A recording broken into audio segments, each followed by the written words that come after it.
Assalamualaikum warahmatullahi wabarakatuh. Halo Sobat Hebat Matsa Surba, kembali lagi di kanal YouTube kita MTS Surya Buana Malang bersama Bu Hurin Wardani Fitroti dalam mata pelajaran Bahasa Indonesia. Sebelum kita memulai pembelajaran kita hari ini, marilah kita berdoa terlebih dahulu bersama-sama. Semoga apa yang akan kita pelajari hari ini bermanfaat untuk kita semua. Bismillahirrahmanirrahim. Raditu billahi rabbah wa bil islami dina wa bi Muhammadin nabiyya wa rasula. Rabbi zidni ilma warzuqni fahma waj'alni min ibadikas shalihin. Amin. Baik Sobat Hebat, pada video pembelajaran sebelumnya kita sudah belajar mengenai definisi, ciri, dan menemukan informasi dalam teks laporan hasil percobaan. Untuk video pembelajaran kali ini kita belajar mengenai struktur, ciri kebahasaan, dan langkah menulis teks laporan hasil percobaan. Kompetensi dasar materi kita kali ini yakni menelaah struktur dan kebahasaan dari teks laporan percobaan yang didengar atau dibaca. Dan yang kedua, menyajikan tujuan, bahan atau alat, langkah, dan hasil dalam laporan percobaan secara tulis dan lisan dengan memperhatikan kelengkapan data, struktur, aspek kebahasaan, dan aspek lisan. Pada akhir video pembelajaran ini diharapkan kita semua akan mampu menganalisis struktur teks laporan hasil percobaan beserta buktinya, mampu menganalisis ciri kebahasaan teks laporan percobaan beserta buktinya, mampu menyusun teks laporan hasil percobaan berdasarkan data yang lengkap, dan yang terakhir, mampu menyusun teks laporan hasil percobaan berdasarkan struktur dan ciri kebahasaan yang tepat. Baik Sobat Hebat, yang pertama kita belajar mengenai struktur teks laporan hasil percobaan. Strukturnya ada dua, pernyataan umum dan uraian. Ini kalau teks laporan hasil percobaannya ditulis berdasarkan paragraf-paragraf. Pernyataan umum ini isinya menentukan klasifikasi aspek dari sesuatu yang dibahas secara umum. Kemudian kalau uraian menggambarkan sesuatu yang dibahas secara terperinci, bagian per bagian, kebiasaan atau kebutuhan, penggunaan bahan dan alat, perilaku alamiah, dan hal khusus lainnya. Ini kalau teks laporan hasil percobaan kalian ditulis dalam bentuk paragraf-paragraf. Berarti biasanya paragraf berupa pernyataan umum, menjelaskan objek yang menjadi percobaan kalian secara umum. Kemudian baru paragraf selanjutnya berupa uraian-uraian. Nah, contohnya, kalau dalam pernyataan umum, ginjal merupakan salah satu organ ekskresi makhluk hidup. Kemudian uraiannya, ginjal berbentuk seperti kacang. Ginjal berfungsi untuk menyaring kotoran dari darah dan membuangnya bersama dengan air dalam bentuk urin. Ginjal terletak di kanan dan kiri tulang belakang. Ini hanya contoh teks sederhana. Pernyataan umumnya di sini hanya berupa kalimat. Kalau kalian ingin pernyataan umumnya berupa paragraf, bisa saja. Nah, kalau pernyataan umum hanya menyatakan kalau ginjal adalah organ ekskresi, sedangkan uraiannya menjelaskan bentuk ginjal, kemudian fungsinya seperti apa dan posisi ginjal dalam tubuh kita.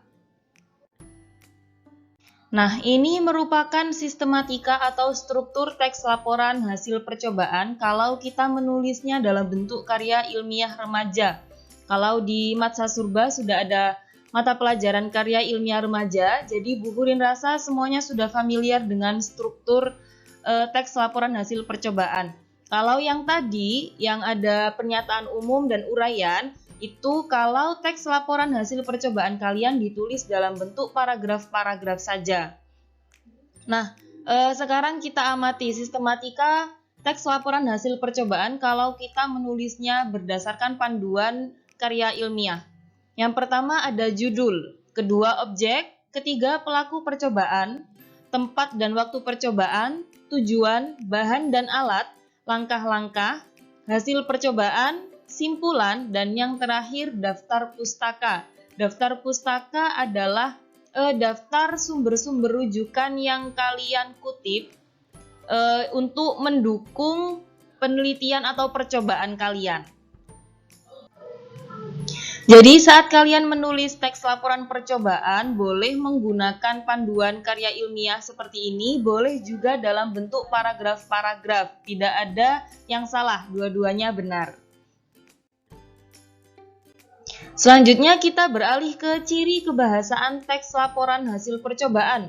Yang pertama, memperkenalkan aspek umum. Contohnya seperti pada video pembelajaran sebelumnya, yaitu menjelaskan mengenai kucing secara umum. Laporan tentang kucing secara umum, bukan kucing peliharaan sendiri, bukan secara khusus, jadi kucing secara umum. Kemudian menggunakan kata tugas. Kata tugas itu ada beberapa jenisnya. Kalau di sini kita dikenalkan dengan konjungsi dan preposisi. Konjungsi adalah kata hubung, preposisi adalah kata depan. Semuanya mungkin sudah sangat familiar dengan konjungsi dan preposisi karena dalam beberapa teks saat kelas 8 kemarin sudah disinggung mengenai konjungsi dan preposisi. Konjungsi ialah kata hubung. Contohnya jika, maka, karena, sehingga, itu juga termasuk konjungsi. Kemudian ada preposisi atau kata depan. Contohnya di, ke, dari, dan pada. Yang ketiga, yaitu menggunakan kalimat aktif. Kalimat aktif ini ditandai dengan kata kerja aktif. Bagaimana kita tahu kalau kata kerjanya aktif? Biasanya ditandai dengan imbuhan me. Contoh kalimatnya, daun memiliki zat hijau yang disebut dengan klorofil. Memiliki itu adalah kata kerja aktif karena ditandai dengan imbuhan me. Dan yang terakhir menggunakan istilah teknis. Seperti yang sudah Bu Hurin jelaskan pada video pembelajaran sebelumnya, istilah teknis ialah kata-kata yang digunakan dalam bidang-bidang tertentu, hanya muncul dalam bidang-bidang tertentu. Contohnya, kalau dalam bidang sains, biasanya kata-kata yang muncul ekosistem, ozon, karbon dioksida, fotosintesis, oksigen, klorofil, stomata, dan sebagainya. Setelah kita mempelajari mengenai struktur dan ciri kebahasaan teks laporan hasil percobaan, kita mempelajari mengenai langkah-langkah menulis teks laporan hasil percobaan. Yang pertama pastinya kalian tentukan dulu judul atau objek yang akan kalian teliti atau menjadi bahan percobaan kalian. Yang kedua, menyusun tujuan percobaan atau eksperimen. Untuk apa? Kemudian, menyusun teks laporan berdasarkan struktur dan sistematika teks laporan percobaan. Boleh ditulis dengan bentuk paragraf-paragraf atau bisa juga ditulis dalam bentuk panduan karya ilmiah. Dan yang terakhir, jangan lupa menggunakan bahasa yang baku sesuai dengan kaidah kebahasaan dan PUEB atau Pedoman Umum Ejaan Bahasa Indonesia. Menggunakan bahasa yang baku, bahasa ilmiah. Jangan menggunakan bahasa yang santai atau non-formal.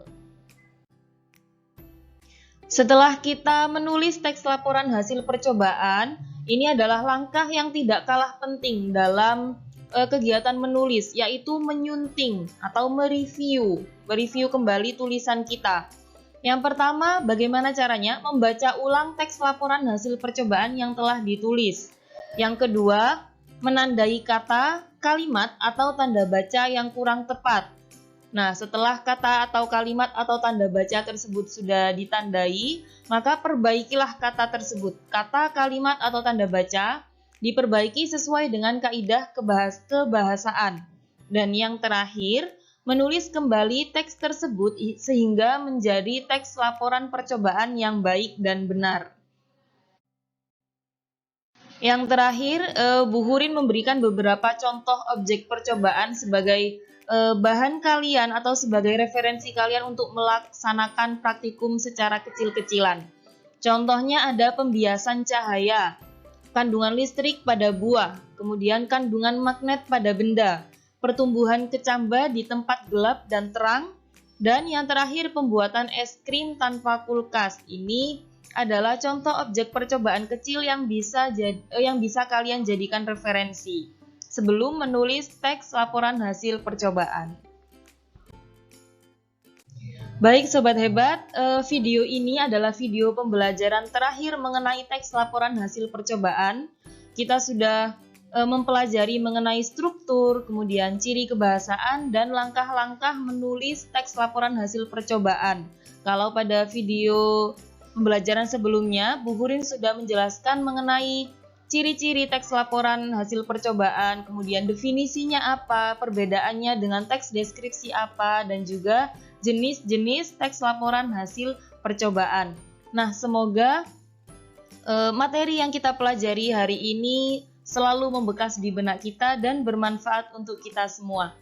Terima kasih sudah belajar hari ini, tetap bahagia, semangat, dan produktif aman COVID.